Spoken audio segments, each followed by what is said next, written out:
എൻ്റെ മോൻ്റെ ജീവിതത്തിൽ ഇനി ആ പെണ്ണുണ്ടാവരുത്. ഓക്കെ. ആരാ? നീ ഒരു ചെക്കനെ പ്രേമിക്കുന്നില്ലേ? നിർത്തിക്കോ അത്. നിങ്ങളാരാ? ഞാൻ ആരെന്നുള്ളതല്ല, നിന്റെ പേര് രചന എന്നല്ലേ? നിനക്കൊരു അമ്മ മാത്രമേ ഉള്ളൂ, പേര് സ്മിത.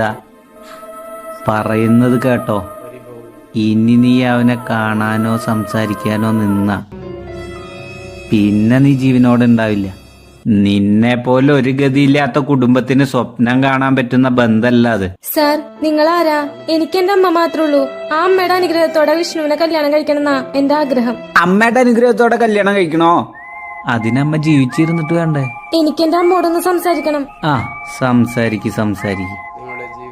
ചെറുപ്രായല്ലേ, ആയുസത്തു മുന്നേ ജാതകം കത്തിക്കണ.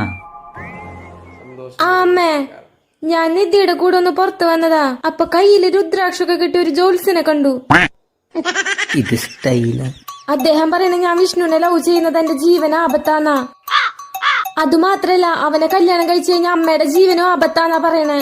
എനിക്ക് പേടിയാവണമ്മേ. അല്ലമ്മേ, അദ്ദേഹം സാധാരണ ഒരാളല്ല.